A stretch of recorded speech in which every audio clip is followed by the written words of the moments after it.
Hello viewers, আসসালামু আলাইকুম।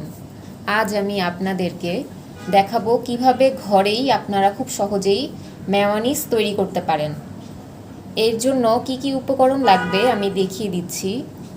এর জন্য লাগবে একটা ডিম, 3 থেকে 4 কোয়া রসুন, তারপর লাগবে সামান্য লবণ আর চিনি, আর লাগবে সয়াবিন তেল।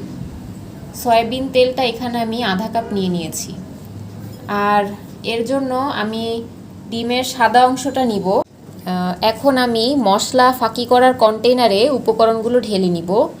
এখানে 4 কোয়া রসুন নিয়ে নিচ্ছি, একটা ডিমের সাদা অংশ,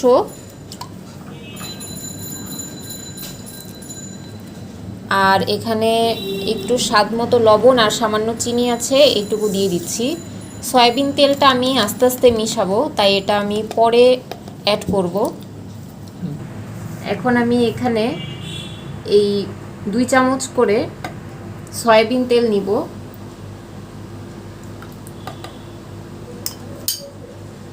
আর ব্লেন্ড করব।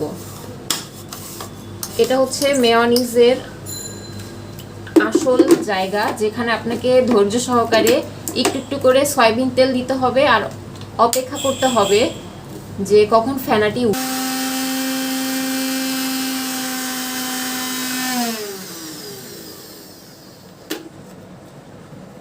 এখন আমি মেয়োনিজটা একটা বাটিতে ঢেলে নিচ্ছি।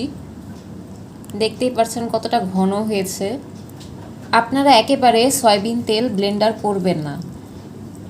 ব্লেন্ডারে সয়াবিন তেল 2 চামচ করে বারে বারে ব্লেন্ড করবেন। 2 চামচ করে করে 7-8 বার ব্লেন্ড করলে এরকম একটা ঘনত্ব আসবে। বাসায় তৈরি এই মেয়োনিজটা আপনারা অবশ্যই বানিয়ে খাবেন।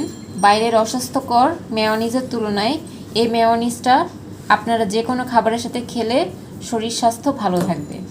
আমার চ্যানেলটি সাবস্ক্রাইব করবেন এবং কমেন্টে জানাবেন। আল্লাহ হাফেজ।